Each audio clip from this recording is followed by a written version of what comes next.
I'm sure you've heard of successful tree removal businesses, but not like this one. Today we're talking to Mitch a certified arborist and founder of Tree Jaws, a tree removal service in Florida that generates over $35,000 per week. Mitch is a self-taught immigrant who started as a truck driver and now owns one of the most profitable tree removal businesses in Florida. We're about to learn how he got his first truck and how he started his business from scratch. I didn't know how hard it's gonna be in the beginning. I had that truck parked for 2 months straight. I couldn't find one job. I was so desperate. I thought that was it, man. This is gonna be so embarrassing. I'm gonna let my friends know this is not gonna work out. I guess I'm going back to semi-trucking or whatever, Eventually, I just couldn't take it, and I applied for another loan. I got that truck, and that was also kind of upside down, not the typical way of getting into business. Usually, all the other tree services started by someone working like 5 years for someone, climbing trees, learning the skills,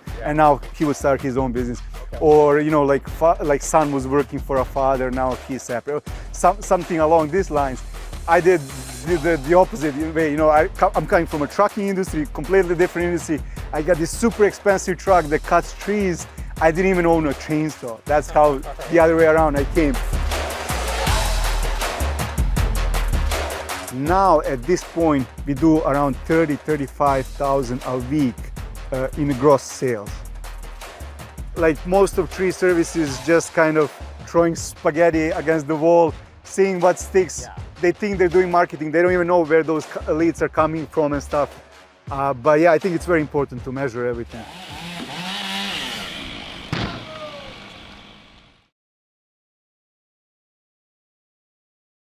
You were telling me that you're from Serbia. Can you tell me about your journey from Serbia to the United States? Like, why did you want to come to the United States? And how did you get started in trucking when you came here? Yeah, so Serbia is a beautiful country. I love it. I like the culture and all the other stuff. All my family and friends are still there.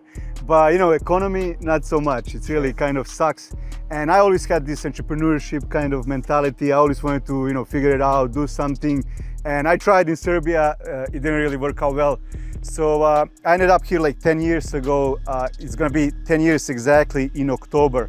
Okay. And that's where I stayed. Not long after, maybe 6 months after, I already started the company and started doing that semi-trucking kind of work all over the States. I literally drove all over the States, in every state, many times. I was doing that for 5 years. That was pretty much I was only working, sleeping in a truck, sleeping for a few hours. We were driving more than what we were allowed to and stuff. Yeah. I just wanted to save some money and get out of that, as fast as I can, because that lifestyle wasn't really, the best. I always wanted to come and live in South Florida and do something locally. So that's how I eventually switched to something like this, When you were doing trucking, were you working for a company or were you like an owner-operator? Yeah. So I started working for a company as a driver. Okay. And I was working only 3 months for the company. And they really liked me. And I didn't have money, I didn't have credit score, I didn't have anything. But he liked me so much, so he would finance the truck. Okay. If I want to be owner-operator in his company, and then he would just take percentage for dispatching me. You know what I'm saying? So so that's how I actually 6 months after getting here, I already had my own truck. I was owner-operator, running a company. Which is crazy. You can only do that here in the States. That's why I love it so much, That's awesome. So what inspired you then? Were you making a lot of money as an owner-operator with him dispatching you, or what led you wanting to start your own business? Yeah, trucking, it is a good money. There is a lot of expenses. If you do it the right way, if you work really hard, and especially back then, let's say 8-9 years ago when I started, you could drive, we didn't have this electronic logbooks. Right. We were doing everything by paper, right? Yep. So we could kind of adjust that a little bit. We were driving 1,000 miles a day. It was a crazy hard work, few hours of sleeping a day. Sure. And I was doing that. I managed to save $100,000 after 4 years. Okay. And that's what got me going. That's what helped me start something here. And then, this is still us battling and trying to grow and, stuff like that. Yeah.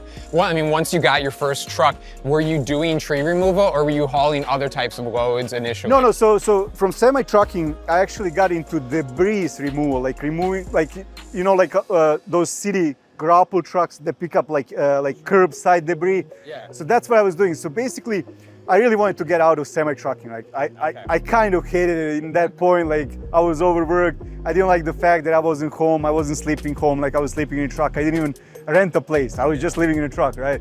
So it was pretty like bad. So basically, I saved up this money. I determined this date I'm gonna get out of this truck, coming down to South Florida, and I'm gonna start something else, right? Okay. And then the problem was I didn't know what to start. I didn't know how to do research. I wasn't that good in business yet, right? Sure. Trucking is easier. Like this dispatcher, he finds you loads, you just drive like crazy, and that's it. You know, it doesn't take much business kind of experience or expertise or whatever. So I was figuring out, you know, like what do I know? What skills do I have? Obviously, I didn't go to school here. You know, my English wasn't great. Like, how do I find a job? Like, where do I start? Yeah. So I had that money saved up. In the meanwhile, for these 4 years, I was trying to build up that credit score and, you know, get that going for me. So I knew I only know how to operate these big machines. That was my skill set, right? So once I came down south, I didn't mind staying in a trucking business as long as I can sleep home. You know, after a hard working day, I can get back home and you know, and sleep. So I was trying to see what could be good. Where can I make money doing trucking locally? Sure. So I figured that grapple truck that picks up debris, that would be a good idea. I didn't know much, as I said, so it wasn't a great idea, but it got me to this. It wasn't bad either. It was just hard to scale that business. Okay. Because the truck is so expensive. That grapple truck, if you were gonna get it new, it's like $300,000. Oh my God. And then yeah, you pick up debris, and then to dump that debris, that's also very expensive. You can't charge that much. But in the meanwhile, I started learning about tree service and tree. The thing is, like most of my work with that grapple truck was picking up debris for tree services, just like this. So when they would cut a tree, they would chop it down, put it on a curbside. Sure. And I would come with that big grapple truck and clean that up for them, you know. Okay. So that was like majority of my business. I met all the tree guys around. I got that going. I was super busy, and I started learning about that business. And I just figured like it just looked to me like much better business, like much better in a sense. I can scale this. I can, you know, get guys to do most of it and this and that. And then I figured I already have this grapple truck and a solution for removing debris. So I thought if I just find a few guys that know how to chop trees down, I have it all. Yeah. So that's what happened. Eventually I started, doing trees on the side. And then eventually I got that big grapple saw truck we were just watching now. Yeah. And that's how I got into trees, basically. When you first got the first truck, did you had $100,000, but the truck is $300,000. So you had to finance the truck. Yeah. How'd you go about doing that? Yeah, so new truck is like around $300,000. The one I took, it was 145. It was used truck, right? Okay. I didn't have money for a new one. Sure. So I put 50,000 down, and I found a company that would finance the rest, right? Okay. So at that point, I already had a credit score. I already paid off one car. You know, I got it going. I was thinking for that. I was planning for that. You know, yeah. And then I had another kind of 50,000 to get me going till that job picks up. But that was something that I didn't know how hard it's gonna be in the beginning. Like we couldn't, like I had that truck parked for 2 months straight. I couldn't find one job. I was so desperate. I thought that was it, man. This is gonna be so embarrassing. I'm gonna let my friends know this is not gonna work out. I guess I'm going back to semi-trucking or whatever, you know. That's the hardest part of starting a new business, right? Is finding your first client. Yeah. No, that's the thing, especially because I was gonna, get a loan for that truck. Yeah. And now I told you I quit my semi-trucking business, right? And now I don't have cash flow. Yeah. So now I had to make that decision fast, because if you go to bank and ask for a loan, they want to see your statements, they want to see that cash flow. Doesn't matter if you have good down payment or not, they want to see how you're going to be paying for this truck, So I had to make that decision fast. I couldn't wait like 6 months, a year, and do some research. So within a month or two, I got that grapple truck, and that's how everything started, When you think back on the beginning of your business here, are there any mistakes that you think in your mind, if I would have done this differently, I would save myself this problem or be more successful now, anything like that? I don't think that, only because all of these mistakes and all of the good decisions brought me to this point where I'm really happy and everything's working out now nicely. Alex Hormozi is often saying, like, you gotta pay that ignorance debt, right? Sure. And that's what I had to pay off. Like I literally didn't know much about business. I was learning, educating myself, listening, but it's different when you try to learn off of YouTube or whatever, and then you get into a real situation. Now you need to find yourself enough work, you know. Definitely. So that was that process where I was just learning, oh, this is way harder than, people tend to think if you build it, they would come. But that's not how that works, you know, like you can get the best truck in the world, no one's gonna come, man. You have to, show up and tell them you exist and, advertise, reach out to people and stuff. So how did you get people to come? How did you get your first So client? we're talking about that debris removal business, right? In the meanwhile, so I knew tree services, landscapers would be my customers. So I was going business to business. That was easier than just advertising all around. And then I would also go, I would know where those landscapers would park. A lot of those landscaping businesses would have farms too, where they would, have trees, plants and stuff. And they would all, I figured, I didn't know that before, they would all bring their debris after jobs like this, bring it to the farm and dump it over there in designated spot. And then they would hire grapple trucks to come, once a day, once a week, depends how much, they produce, and take that away. So what I did, I started going and visiting all those farms. I was just like, you guys give me a chance, I'll come, I'll show up, I'll do it, And that's how it started. And when it started, then, very soon after I became really busy.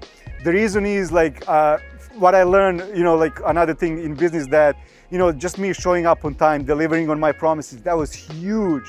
Because especially here in South Florida, that doesn't happen that much. Right. And so as soon as someone would use me once, they would just start using me from now on.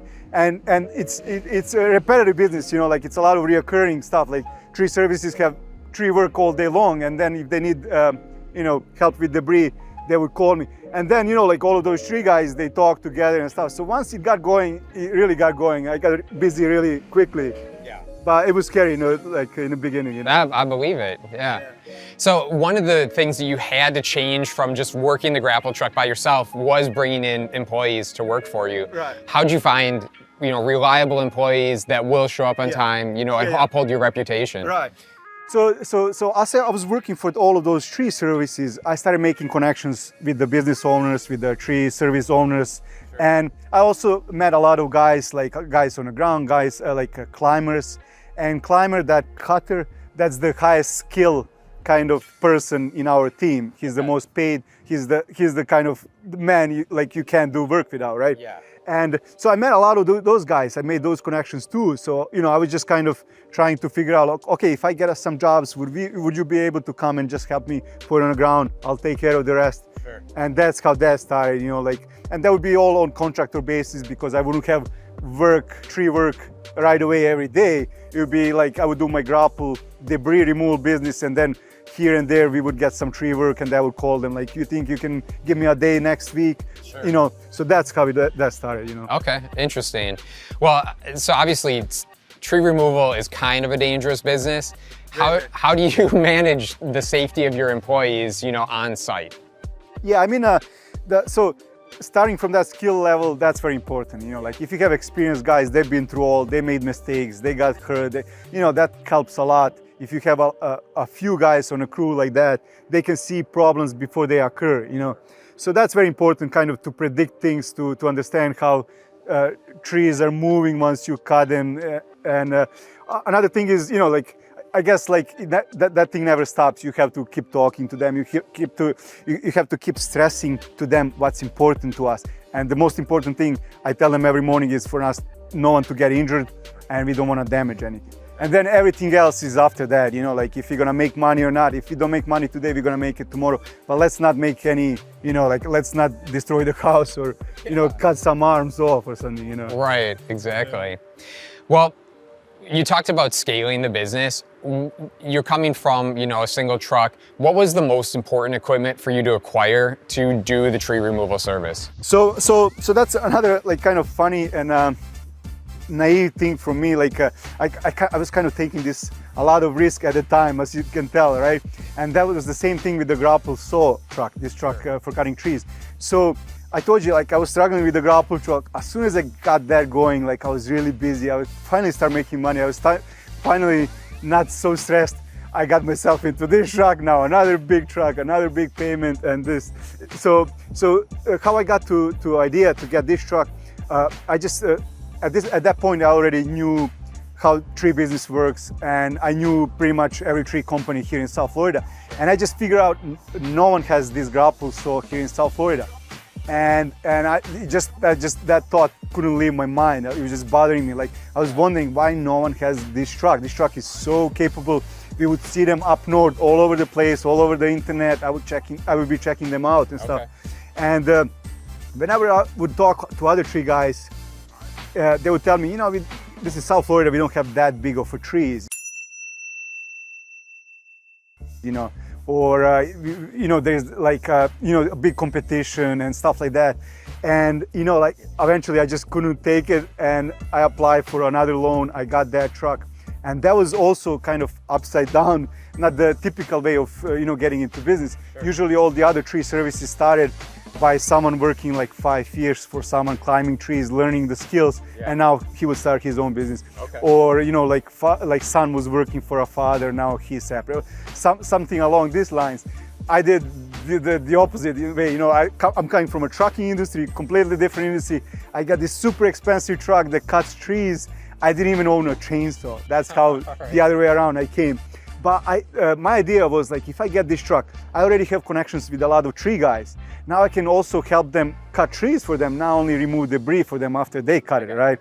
And that was my kind of idea. And then also I thought you guys saw how this truck gets a lot of attention. Yeah. So I figured if I bring this truck, man, this should, like, you know, like people should find out pretty quickly. Yeah. So that was my thought. It wasn't easy in the beginning, but now I already have that grapple truck that was kind of paying for both trucks in the meanwhile before tree service would pick up and stuff. Hey guys, do you want to learn how to launch and scale your own tree removal business? If so, check out Heavy Eighth. Right now, they've got a 2-for-1 special on all their courses. We'll put a link in the description below for those interested.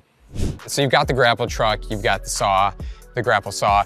What other kinds of equipment is, like, would you say is necessary for a tree? If someone wants to start their own tree removal service, you know, what other equipment do they need? Yeah, I mean, you know, like the good and the bad thing about tree service, you can start it pretty cheap. Okay. That's bad for us already, because the entry level, it's very easy to kind of start that business. You basically, if you have the skills, right? Yeah. You can buy the ladder and a chainsaw and you're a tree service. You put on your pickup truck and now you go and chop trees. Right. So there's a lot of that here in South Florida, because there's a lot of, you know, immigrants, a lot of hardworking South Americans, Latin people.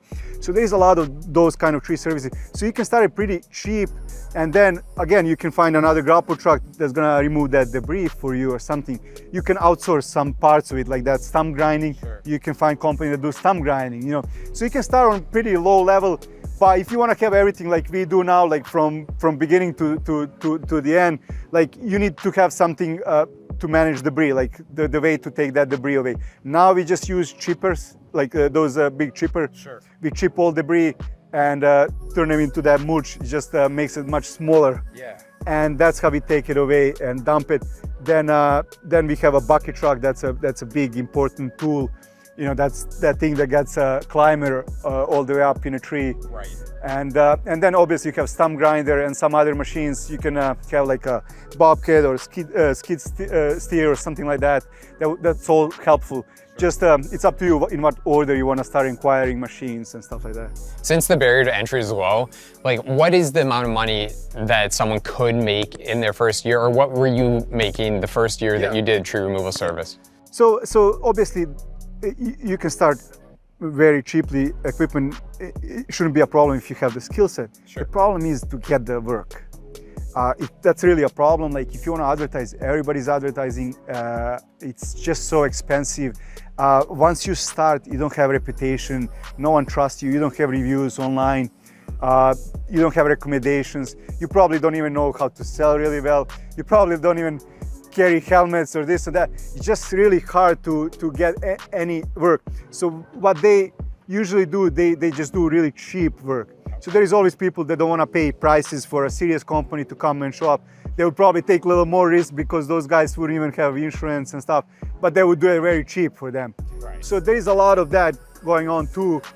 there is also like people that would knock on a door and stuff like that. So there is different ways people try to get into a business, but it's really hard in the beginning. Yeah. So how much have you grown your business from where you are? Can you share with us like what you make now on a monthly or yearly basis? Yeah. So it's been a long way, even though it's been like only 4 years. Sure. So since that point, once I got into trees completely, I didn't even want to have that grapple truck business. Sure. So I literally like sold that business. I sold grapple truck, and I just wanted to have less CDL drivers, less need for CDL drivers. That's kind of the tricky part always. So now all of my trucks, other than my truck, wouldn't need CDL. Oh, interesting. Yeah. And then, so when we started, as I said, like it was very little on the trees. Now at this point, we do around 35,000 a week in gross sales. Okay. Yeah. So yeah, it's we made a good progress. Yeah, over 4 years, that's amazing. Yeah. So yeah, like we probably average like 120, 130, 40,000 a month now. Okay. We're growing really fast now. We're probably, as of now, doubling what we did in the last year. So yeah, I also we spend a lot of money on marketing. We probably spend like 20,000 a month. Okay. So yeah, we get a lot of leads. We spend a lot of money on that. As I said, it's still tough. It's still very expensive to acquire customer. But the way we do business, we're here for a long run, and we just wanna, do the best possible business, make people happy, Sure. let them talk about it, get some reviews, get some referrals, and that's what started working for us really well, For that $20,000 spend, what do you see, or what have you seen is actually the most successful investment of that money for you that brings the most amount of clients to you? Right. So we do different few types. What we started also like a year ago, because I really wanted to get this business, we really wanted to kind of do it as serious as we can. So we started tracking everything. Okay. Every call coming in, every customer, we would know what's our average gross per customer, what's our acquisition cost, what's cost per lead here, so we would know all of those things, and we would try different avenues. We would try them for a few months. We would see what did this bring us, this channel. We wouldn't trust them, because if you hire a company on Facebook, they would show you, their numbers for you, which actually doesn't matter to you, because they would say, oh, okay, I send you 100 leads. Right. But then out of those leads, how many did I convert? How many jobs did I get? So that's very important that you keep that in-house. Yeah. You should maybe keep marketing when you're a small company like mine outside of the house, you would have someone else do that for you, but you want to keep track of everything. You want to have your numbers right. Sure. So we did all the usual stuff like social media and stuff. We did Google. We also do mailers. Okay. I don't know, are you familiar with that? Not sure all the industries you were talking to, but we do mailers. We send that to a lot of homes at a time. Sure. What I like about mailers, the acquisition cost is it's kind of on a low end. It's okay, but what I like about it gives us this dense route. Oh, okay. You know what I'm saying? So now we have in one zip code, we have like 10 quotes to do. Yeah. So now it's much easier to send someone to do quotes versus having someone running quotes here and then 45 minutes away. Yeah. And then obviously when we come to do a job, now we have a few jobs in the same area. It just makes it so much easier, so much more efficient. So is that something like Valpak, or how is there a service that manages the mailers? So there is companies and services that actually sell leads. Okay. And they would actually just charge you per lead. So you wouldn't even know how many mailers they said. You don't care about it. Sure. They just charge you by the phone or text you get. Gotcha. That's one way, but we did experiment, we did try our own mailers. Then we tried with another company that only does that mailers for you. You just choose the zip codes. They don't care per lead, they just charge you for printing and for the post office, stuff. And for the tracking, is there like a specific type of software that you use, or do you just have like a custom spreadsheet that you built to keep track of the results? Yeah, I wish it was that easy. But the thing is, leads are coming from all over the place. Now we have some coming through text, some coming through email, some submit on Facebook, some here, we have this lady picking up the phone. So it's a little bit chaotic. It's really hard to put it together. Yeah. We're trying to improve that. So it's actually like time-consuming work that we have Marco. He comes by the end of the day. he gets all of those numbers straight. He sees where those leads coming from. He, like measure, like, he puts them in a system, and like all of the other numbers too. Like, so it's just hard work. It's time consuming. It seems like it's really hard for a small company like mine to dedicate resources for tracking something like that, because that's non-productive work. You know what I'm saying? So that doesn't bring us any money as of now, right? Yeah. Maybe on the back end, once we get better, now we spend less on marketing because we're more efficient with our dollar, because we know where that dollar brings us more back, right? So it's really hard. Like, I don't see any tree guys tracking. Like, most of tree services just kind of throwing spaghetti against the wall, seeing what sticks. Yeah. They think they're doing marketing. They don't even know where those leads are coming from and stuff. But yeah, I think it's very important to measure everything. So we're on a job site here. We took down a 60-foot tree about. What would you say it was? Yeah, it was probably a little more. Yeah, maybe like 70, 80. Okay. Yeah. So how do you go about pricing a job? You show up and there's this massive tree. How do you give the customer a price for removing that tree? Right. So there's a few factors. Obviously, you have to know what's like the industry standard. Sure. You want to kind of be aware what everybody else is charging. So you can't like charge double that. You can't go like, you don't want to leave money on the table either. So you have to know what you can get. That's one thing. Another thing is you want to see what's liability. Like if there is a lot of things that could broken, that could go wrong, like in most of the cases, you want to stay away from that job. Sure. If not, you want to charge properly so you can take the time to remove it or whatever, trim that tree properly without making any damage, without rushing your guys to send them on another job and then just make damage that's gonna be way more than what you can make on that job. So that's one thing. Another thing is, like, especially now with the truck I have, that truck makes it so much easier. So I really want to see how long is this gonna take me, like what do I need to get it done and stuff like that. Also, I'm thinking, what can I get for this versus what other companies would get.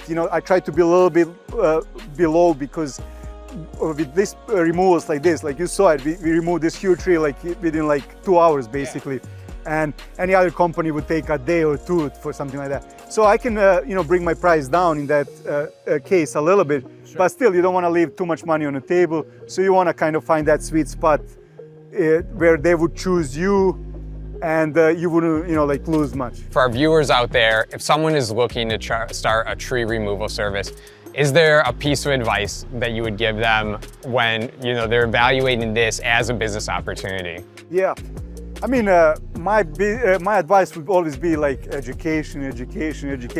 So starting from getting your skill set right.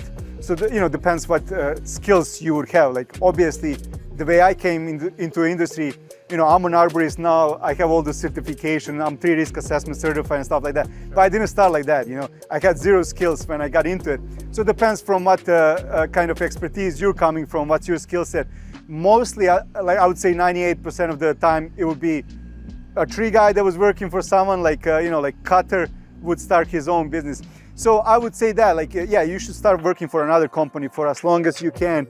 Learn, watch, maybe ask questions, try to see what you can do better, try to see is this the best way they're doing it? Can they be a little more efficient? Can we do this a little safer? Can we do this a little faster? Right. So try to see those things before. I guess, if you want to start your own business, you have that entrepreneurship mind. So at least that's my mind. I would always be thinking how can this be done better and stuff like that. Right. So that's one thing. Another, for sure, you have to, other than learning about tree, you have to learn about business. There's no way around it. Doesn't matter, you can be the best tree guy in the world. That's not gonna get you anywhere if you don't know your numbers, if you don't understand pricing, if you don't understand, stuff like that. So you've been in business for 4 years. What are the plans for the future to grow and scale your business? Yeah. So as I said, that's why we want to track and keep our numbers really tight. We want to understand our business as much as we can. Sure. So that's why it's very important to understand it in order now, if you want to grow it, if you want to expand, now you know what it takes. Okay, so this marketing channel works for us and this is why it works. Okay, now we can just pour a little more gasoline on that kind of fire, right? Yeah. Because we know that works. And then obviously, we learn how to get the right guys. We have the right equipment already. Now it's getting easier because we already have all the equipment. Now we would just need to buy another truck or something, or another tree. So I mean, yeah, for sure we're still planning on growing really hard, but it gets a little easier once you start understanding the business really. And then the goals, I don't know, like usually I don't have such a long-term goals in front of me. Sure. Usually I like focus on a year, and then I see, then I like kind of reevaluate and see where we are, what we can do better. Should I push it that hard next year, or should we just maybe focus a little bit more on a net, you know, just some more money to stay in a company? Because, you know, like financing growth like this is very expensive. Sure. It's just very expensive. But obviously we're here for a long run. We want to build this, you know, we want to stay here, do this business for a long time. So it's just an investment up front that hopefully is going to pay off eventually. You know? Yeah. Well, Tree Jaws, it's an awesome business. We really appreciate you spending time with us and answering all these questions. Absolutely. Cool. Yeah, thank you. Thank you guys for coming. Appreciate it.